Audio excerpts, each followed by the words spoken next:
the streets of me.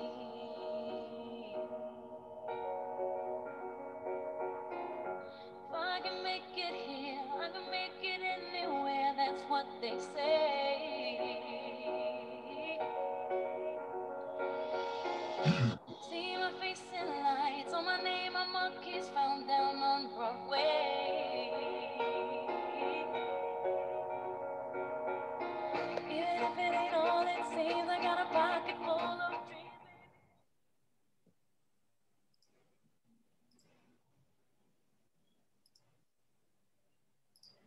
Good morning, everybody. Thank you for being here. I'm Ben Max, the editor of Gotham Gazette. Very happy to have this event this morning with a great panel.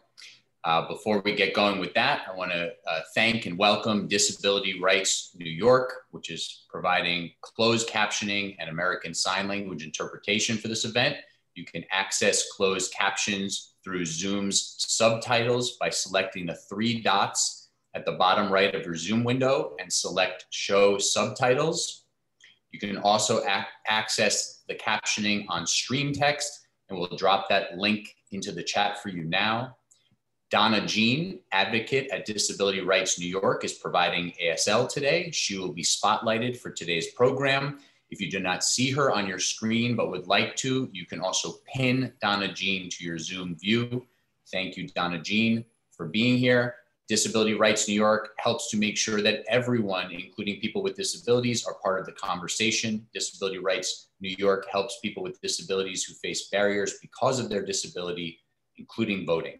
We thank Disability Rights New York for providing this valuable service for this civic conversation and others that we've had. It's now my pleasure to introduce Randy Mastro, Board Chair of Citizens Union and Citizens Union Foundation, for some quick opening remarks. Randy. Thank you, Ben, and thanks to all of you for participating in this event, for your support of Citizens Union. We depend on you, and our work has never been more important than it is now to ensure good government at every level. So thank you for your support. These civic conversations have become an important part of what we at Citizens Union do. We have had conversations on a number of important topics, ranging from ranked choice voting to police reform. And today's topic, timely as it is, we have an all-star panel with Laura and Eljoy and Howard with us. I also wanted to mention that the most comprehensive coverage of the elections, Elect NYC, available through Citizens Union, a terrific guide to the elections process through the primaries and beyond. And finally, Gotham Gazette, which, thanks to Ben and his great staff, gives so much great coverage to local government. Gotham Gazette depends on your support, is in the midst of a fundraising drive, and we hope that you will dig deep and support the important work of Gotham Gazette, as well as the important work of Citizens Union. So again, I thank you on behalf of Citizens Union. You're going to enjoy this program. I'm looking forward to it too. Thank you all, panelists, participants, those watching, for participating. Thank you very much. Ben, back to you. Thank you, Randy. And thank you to Citizens Union and Citizens Union Foundation for hosting these events. I've been happy to moderate several of them. As Randy said, there's been some great civic conversations over the last months on things from ranked choice voting to small businesses in neighborhoods, police reform, and you can find those videos on the Citizens Union website under Civic Conversation. If you missed them, there were some really great conversations with experts, just like we're going to have today on the primary results and what comes next. And as Randy said, at Gotham Gazette, you can find us at gothamgazette.com, of course, the main program of Citizens Union Foundation. And we've been covering this election cycle in depth and working with partners at electnyc.org. So check out both websites as you're looking for more information about what just happened and what happens next. So we're excited for today's panel. I'll ask our panelists to come on now. If you are in the audience and you want to make sure to see everybody at once, please set your Zoom view to gallery in order to see all of us at once. And hopefully you can See everybody come on. We've got Donna Jean, of course, and then let me introduce our great panelists here for this discussion. Laura Namias is a former Daily News editorial board member and a former Politico reporter. She currently writes on New York City and state and everything beyond for Fun City. And we'll drop the link to her Fun City Substack in the chat. During the primaries, Laura was part of the Daily News editorial board that interviewed candidates for some top offices and made endorsements in a few races, and we'll get to that in a little bit.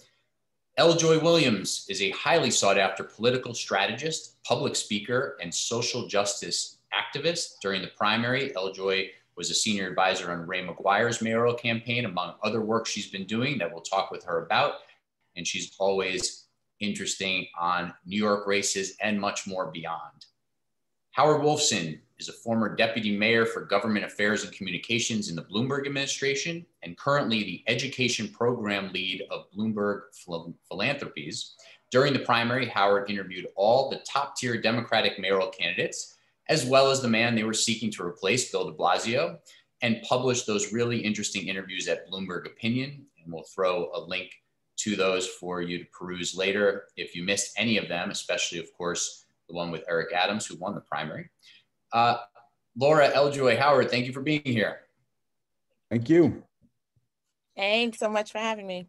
So this is a great panel. I have some questions for all of you and at times for individuals among you, but if you hear something you want to respond to, jump in on, agree, disagree, add something you forgot to say, just jump right in. This is a free-flowing conversation. And we will take a couple of audience questions at the end, so you can put those in on Zoom in the question tab, and we'll try to get to one or two towards the end. All right, so let's start with each of you. A couple of big takeaways from the Democratic mayoral primary, whether it's about Eric Adams' success or anything else. What are a couple of things that stood out to you either during the race or now as we've had some time to process it? We knew a couple of weeks ago now that Eric Adams had won the primary. It was just certified this week. But a couple of big takeaways before we zoom into some specifics that you've been thinking about. L. Joy, why don't we start with you? I knew that was going to happen.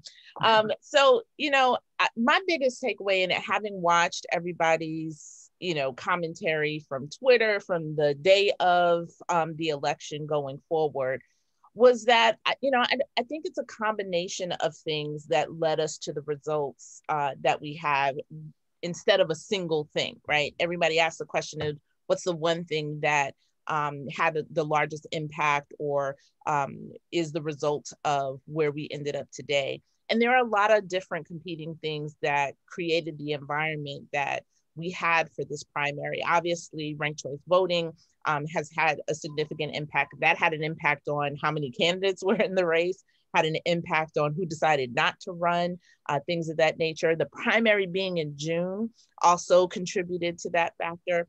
And we don't talk enough about the impact COVID had on the early part of the primary in terms of candidates really being able to be out and engaged. And then one I always talk about is, media coverage overall on who's worthy and who's viable and who much attention. And then just the quality and the quantity, quite frankly, of all of the candidates from the top of the ballot down to the bottom. So I think we have to, my biggest takeaways and what I try to impress upon folks is that all of those things collectively and more had an impact on the race and, people's decisions during that point, from endorsements to being a candidate and ultimately to the voters who had to actually go in the booth and make a choice. Thanks, that's a great list. Howard.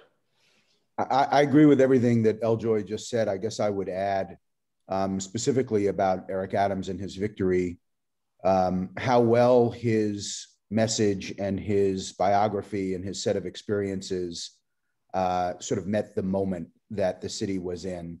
I think if the election had been held a year ago, he might not have won. I think his victory was due in no small measure to the increase in crime and the perception of the increase in crime. I think if the election had been held, a couple of years earlier than that, he might not have even been in a position to run. But I think that someone who had been a victim of police abuse as a young man, or as a teenager, really, someone who had become a police officer, who had fought crime as a cop, who had also protested against police misconduct as a cop, who was able to speak to both sides of the sort of the divide around policing and racial equity and justice, I think was very well positioned to meet the moment that the city finds itself. A city that is concerned about crime, but a city that is also deeply concerned about issues of policing and police misconduct, and didn't want to sort of give back any of the ground that had been gained in either of those sectors. So he ran a good campaign. I think his message met the moment, and he was, in a way, fortuitous that the moment met him. Thank you. Laura. I think that in this being the first mayoral election that I participated in as a member of an editorial board and not as a reporter, sort of liberated me personally from the de facto kind of adversarial stance that sometimes you take as a reporter towards anyone that you're covering. And it liberated me to see what I think Eljoy mentioned, which was I was incredibly impressed actually by the quality and quantity of candidates that we had, whether or not it was a factor of the increased campaign matching system or the ranked choice system.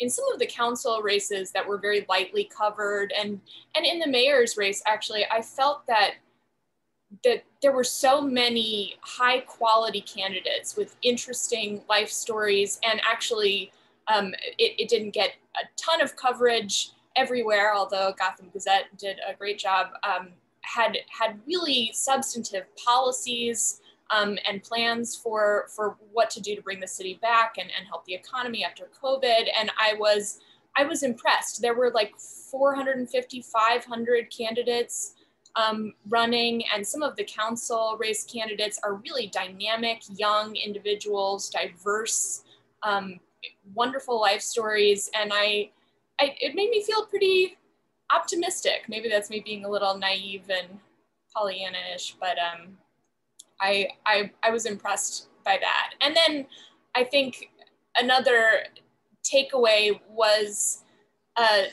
just the enduring strength of some of the labor unions who got a little bit less play in the news cycles this time around, but that's still a very important factor in, depending which union it is, in turning people out to vote for you, and that's always been and will probably continue to be in the future. And you might not want to say it, but the power of editorial boards seem to have shown themselves a little bit here. On that note, Howard, what did you make of Catherine Garcia's near win here? Obviously, as Eljoy said, this is the first primary with ranked choice voting. That clearly seemed to be both part of her strategy and kind of a system that she was tailor-made for. As someone who really wanted to be a lot of first choices, but also second and third.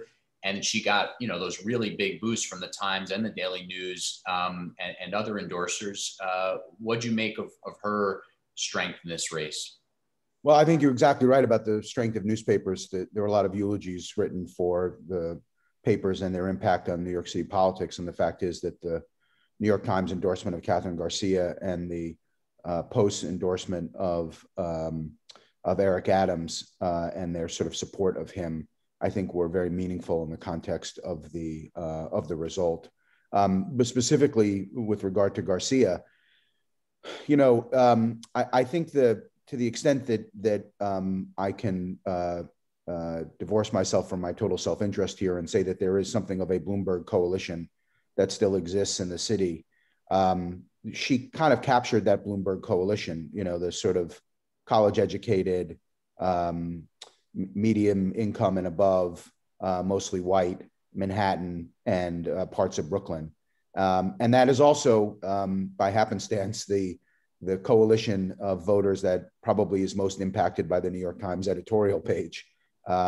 And so I don't think it's a coincidence that group was sort of looking for somebody who was essentially non-ideological or seemingly non-ideological, somebody who was running on competency, somebody who was basically said, I'm going to come in and make government work, and I'm going to do it in a non-ideological way. Now, obviously, she had an ideology, and she had sort of positioned herself much more in the center than in the left.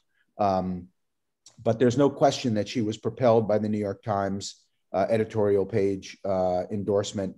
And I think there's also no question that endorsement met an electorate that was sort of looking for a candidate. I mean, there was no sort of obvious candidate for, if you'll permit me, the Bloomberg coalition, right? There was nobody else who kind of fit that bill. I think Ray McGuire at one point, maybe could have been in that space.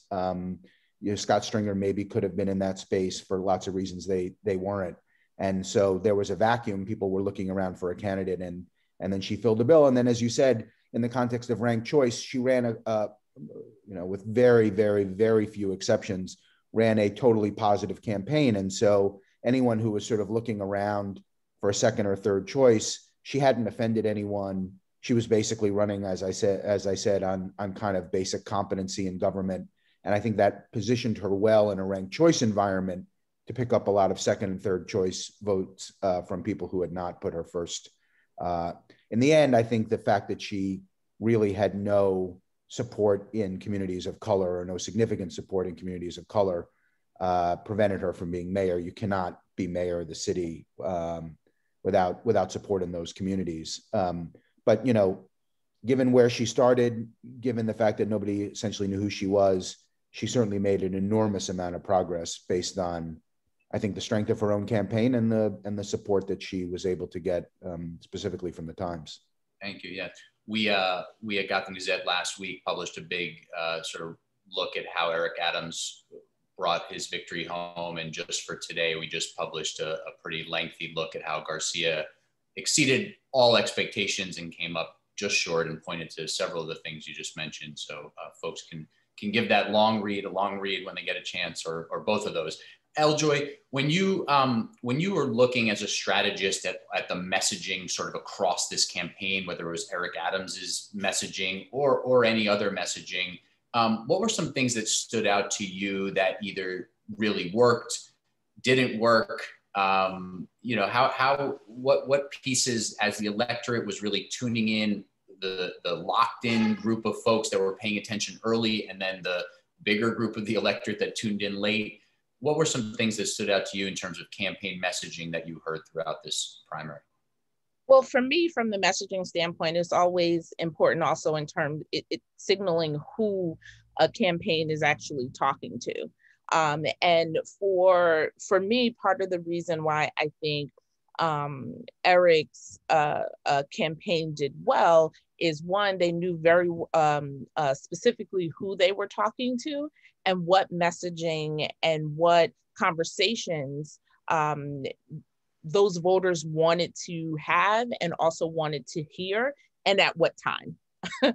So, because you have a great message, and then being able to deliver it to the people that you want to hear it and engage with it, and then while they're also paying attention. And so, if you just think about the arc of the primary cycle, right? So, in the beginning, where we're all on Zoom, where most of the people who are paying attention are politicos, are strategists, are all of us who basically, we could have just stayed in the same Zoom room from beginning to end during that part of the primary season, because it was the same people sort of tuning in, right? At the same time. So it's, what message am I saying there, right? That allows me to gain traction and attention, or am I just doing the basic because these folks aren't really my voters? I'm not, they're really not going to propel me anywhere.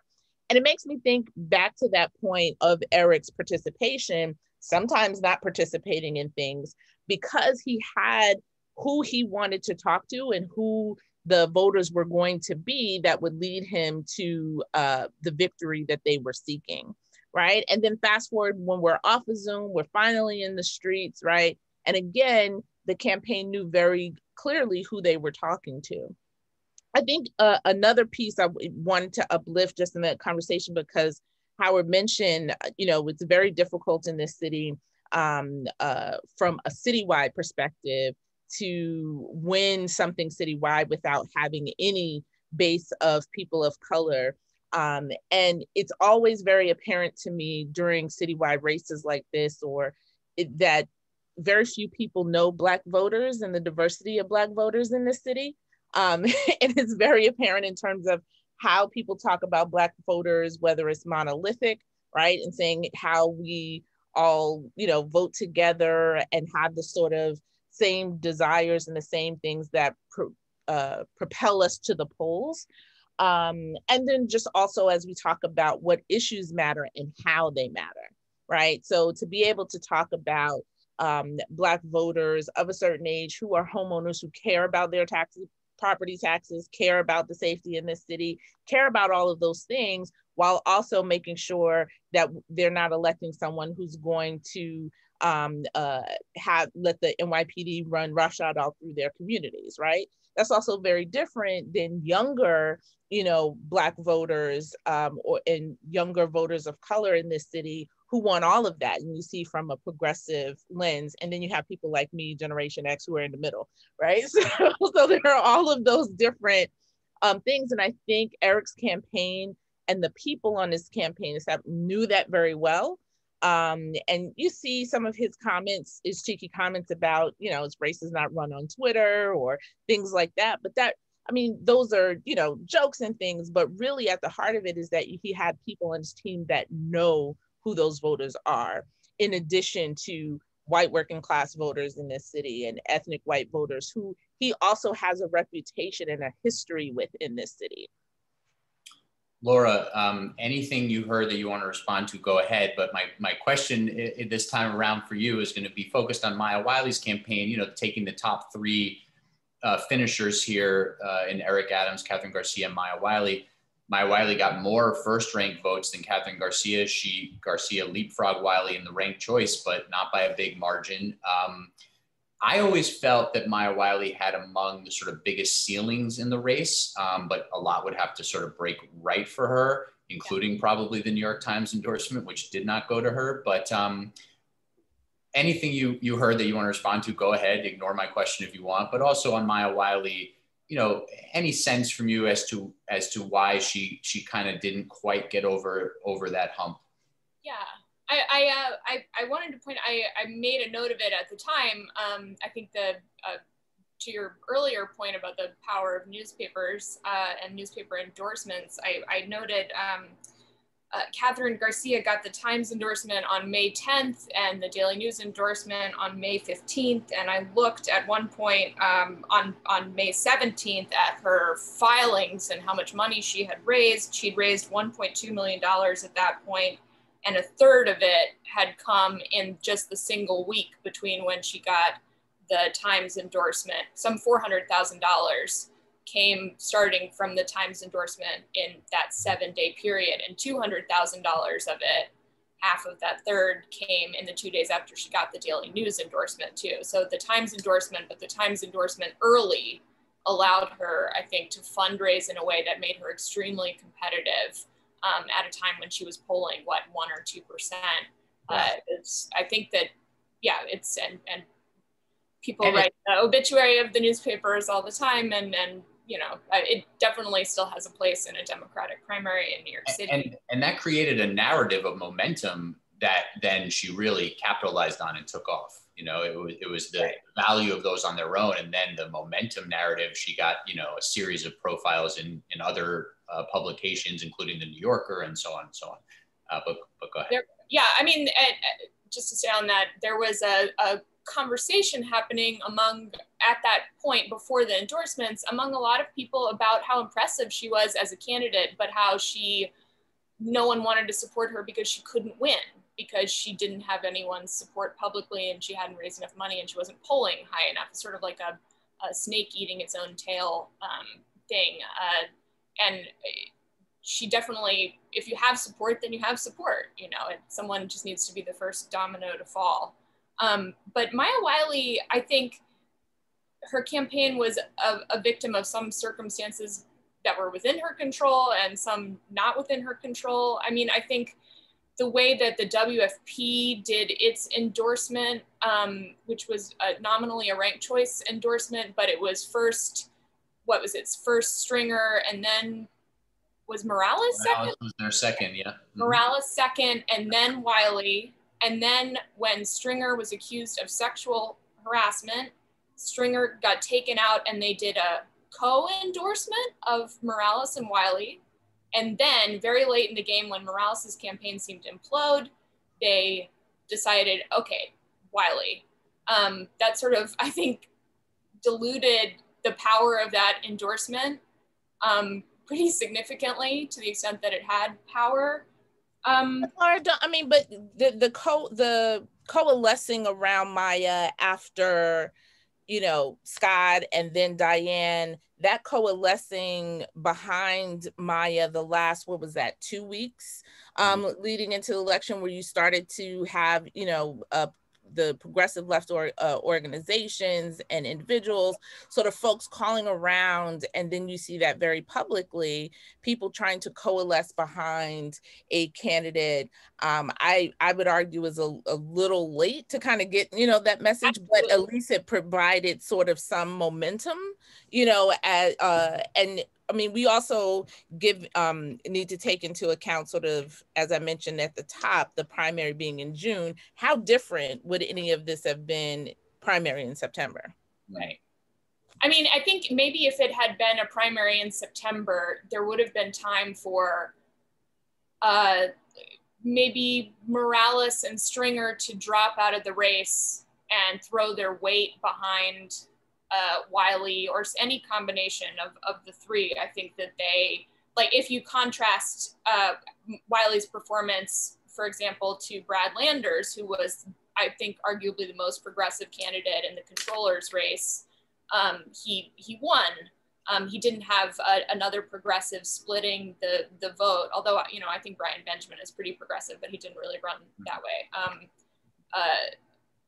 I think that she could have won, but there wasn't enough time, there wasn't enough runway to those, you know, Morales imploding and Stringer imploding happened fairly late in the game. There wasn't enough time to put mail behind it. I think that those were significant factors. And then also, I think, and this last thing I'll say on this is that I'm really curious to know what people think, and this would probably be a good story at some point, about the power of 1199 at this point in the city. It's gone through some internal changes, and I think since they endorsed de Blasio in 2013, there's been some internal changes and struggles at the labor union, and I wonder if, you know, periodically different unions are the most powerful in the city and not, and I wonder if HTC is considered is definitely more powerful than 1199 at this point. I'd be curious to know what people think about that. But well, yeah, and you know, Eric Adams getting the hotel trades 32BJ, DC 37 altogether was clearly, as was mentioned earlier, as you mentioned earlier, a very big boost for him. Howard, Laura's taking us exactly where I wanted to go next, which was sort of zooming out to the larger election cycle. You mentioned, you know, how Catherine Garcia appealed to voters and the way she was running. In that controller race, you saw Brad Lander kind of get the Garcia voters and the Wiley voters, so he was able to put together his map in the controller race. You know, so it seems like even a lot of sort of left-leaning voters might have really gone with Garcia in the mayoral race, where they went with Lander in the controller race. But zooming out even further, the controller race, the borough president races, the city council races, are there big picture themes here that you're taking away about sort of where the Democratic electorate in the city is at right now? Well, that's a really interesting question, because it you know, it's a little bit of a split verdict, right? You can look at it and you can say, okay, Eric Adams won, and that suggests that the Democratic electorate is perhaps not as progressive as some people might suggest. Or you can look at the controller's race and say, in Brad Lander, you had a very, very progressive candidate who was successful. You know, at the top of the ticket, you know, my view was that in the end, in terms of an issue set, obviously there are other things at play. There's geography and there's race and there's ethnicity and class. But in terms of ideology and the issues that were being debated, in the end, it was really kind of a debate around policing. I mean, Maya Wiley's last spot was an ad that basically promised voters that she would hold police to account for their abuses, and was not at all really focused on the increase in crime. It was really focused on the perception that that there were bad cops and they were doing bad things and that they needed to be stopped. And clearly that resonated with some people.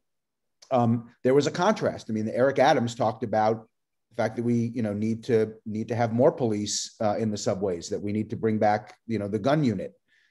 His was not a Frank Rizzo style tough on crime crackheads message, but it was certainly more of a message that was focused on bringing down crime than Maya Wiley's was, and a different approach to bringing down crime.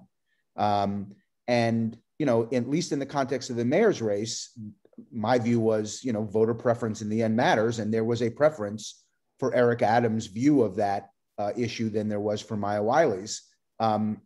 Both candidates advertised on it. It became, polls showed that it was the number one issue of importance to voters. And I think that there was a clear choice between the number one and the number two candidates. But you could certainly look at the set of facts and say in the controller's race just the opposite. Brad Lander offered a very, very progressive vision. He was successful. I guess my view is that at the end of the day, people are looking for a mayor to deal with some of these tough issues around crime, and they are voting on crime in a mayor's race in a way that they are not in a controller's race. But I certainly think that somebody who is more progressive than I am certainly could look at the results and say, we had a lot of races at city council that we won, the progressives won, we won a controller's race. But I think it is fair to say that at least at the top of the ticket, there was a clear contrast on the most important issue to voters, and that voters sided with the candidate offering the more moderate message on that issue.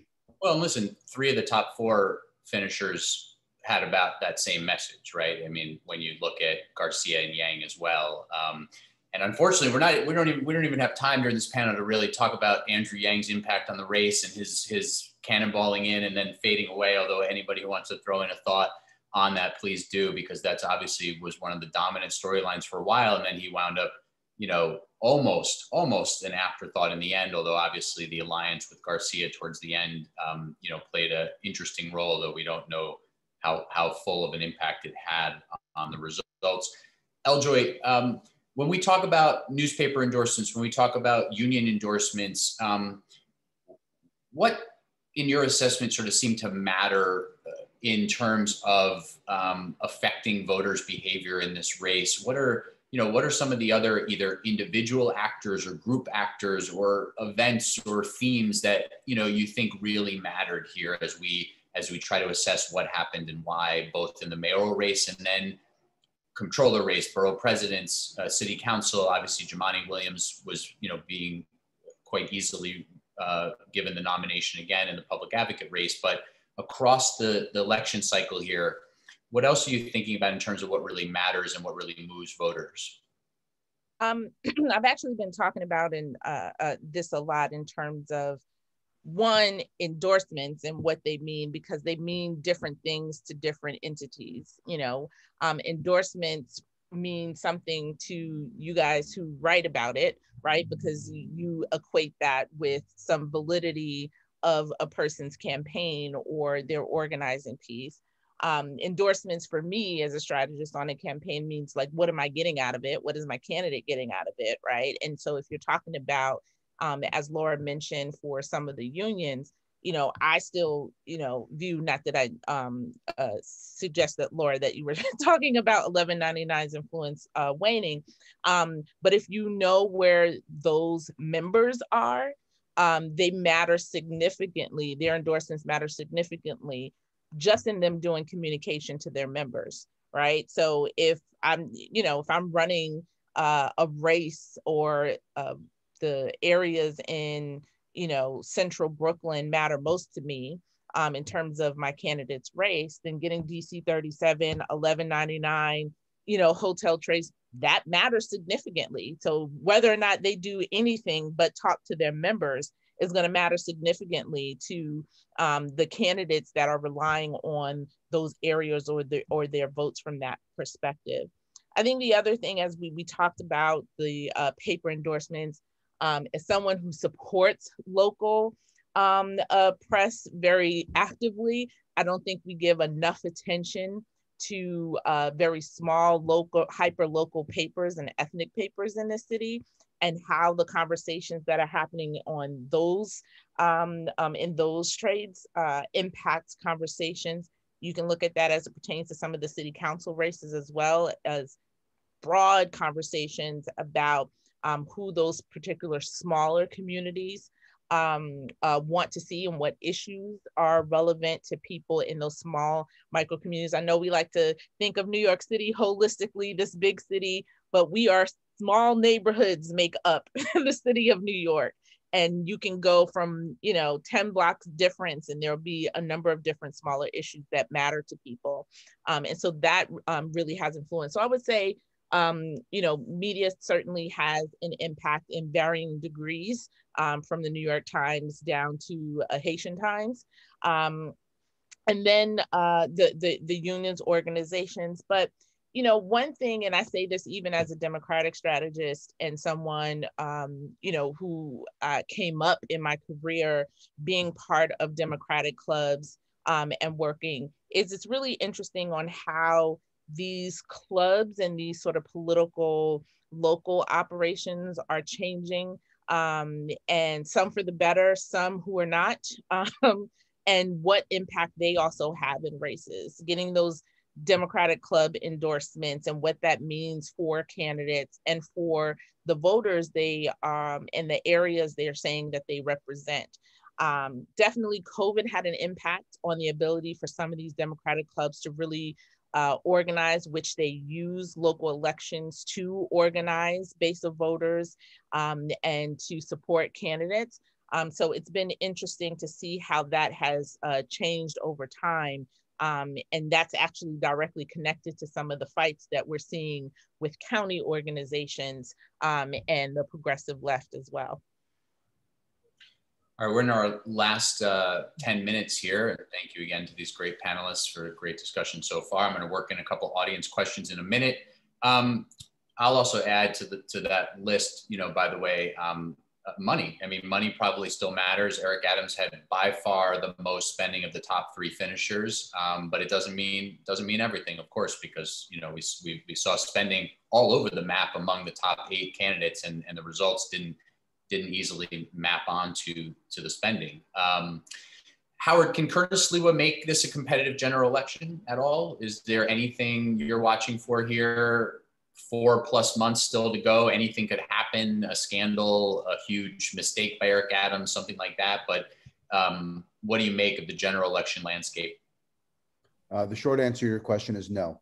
He cannot make a competitive general election. It would take an alien invasion or some extraordinary act of God to change that dynamic. So if we're looking at a likely Eric Adams as the next mayor, Howard, from your interview with him and anything else, what are a couple of your biggest sort of hopes for him that you see him promising, that you think are very promising and are very sort of almost likely for him to deliver, that you think he really is capable of doing, and any big fear, any big concern about how he might govern the city that you have? Well, let me take the question 2 ways quickly. As a New Yorker, I'm excited about the change in government. I think Bill de Blasio did some good things, especially early on in the first term. I think, 8 years, he's probably ready to go to the next stage of his life. And I think that Eric Adams will, bring a sort of a burst of energy and enthusiasm to City Hall that's been a little bit lacking. I think one of the reasons that Eric Adams did well, in addition to sort of this kind of balanced message around crime and policing, was that he really wanted the job. I mean, this was a guy who, talked a lot about getting up at 4:30 in the morning and beginning his day with exercise and meditation. And then he went out, to Eljoy's point about when people began campaigning in person. This was a guy who hit the streets and he was out all day working. And so I think he's going to bring that kind of work ethic, a lot of enthusiasm to the position. And I hope that he is able to get a handle on the rising crime, at the same time, sort of preserving some of the gains that have been made in police community relations. So I'm excited and eager to see sort of what's next. And I think he will be idiosyncratic and interesting in ways that, maybe Bill de Blasio wasn't. The fact that he did a sit-down interview with Bret Stephens of the New York Times, who is, a pretty conservative columnist there, I think kind of suggests that he's not going to be pigeonholed and he's not going to allow himself to be pigeonholed, or at the very least, he's going to go out and talk to lots of different people in ways that maybe we haven't seen in the last 8 years. And I guess very quickly from a national perspective, as somebody who, spends a lot of time working on behalf of Democratic candidates nationally, I'm excited that his election seems to give Democrats an opportunity to get out of this kind of defund police cul-de-sac that the party was in ways that I think were fairly damaging, and give candidates around the country a way to talk about police and community equally in ways that will both appeal to Democratic voters and to voters in the middle. I think that Adams, his messaging on this and the fact that he was successful really kind of gives an opportunity and a roadmap to Democrats to speak both to the base and to the middle on issues of policing and community that I think will be very helpful. Eljoy, let me come back to you. You talked about where you are in the middle of these these other generations of Black voters and voters in the city. From your lens and from what you've spoken about those diversity of views and voters, what do you sense in terms of some of the hopes for what Eric Adams can deliver if he is successful in the general election, and any of the biggest concerns that you have or you hear? Yeah, I'm looking forward to, besides the energy and the fun things that, Eric will say that will obviously create a lot of content for people. Besides that, I'm really looking forward to, at the end of the day, I believe Eric has a desire to really serve the city and to really think of policy and legislation and changes to city government that will significantly impact particularly communities of color, and particularly those communities who have been historically marginalized in the city and really need some attention. My concern is that some of the way that he practices politics, or at least the people around him practice politics, can do him a disservice, and also can do his desire to actually serve the city of New York a disservice. And so that's my concern. And I'm also going to have to do this, as an advocate and a political, right, this dual service of challenging him and pushing him to do what's right in terms of addressing some of the issues that was in his plan, but then also voice him protecting, him, whether it's attacks from people who are not happy about him winning, to folks being outwardly racist, which still happens in New York City, right? So it's this dual work that is going to have to be done from a lot of activists of color who are going to have to challenge him, because he represents the city. He's the mayor, and the mayor gets protested all the time, but at the same time protecting sort of racism, protecting against unfair conversations about his leadership and his leadership style. So that's going to be an interesting thing to do, at least over the next 4 years. Very, very interesting points there. Laura, you'll probably be our final thought here. I want to, you can jump in on anything you just heard, or I wanted to get your thought because you just wrote about this. And again, people should check out Laura's Substack at Fun City Substack on ranked choice voting. any assessment of how it went? We're still waiting to see a lot of data from the Board of Elections, so we can't really give a full assessment yet. But a final thought here on the initial implementation of ranked choice voting and what you're looking at there.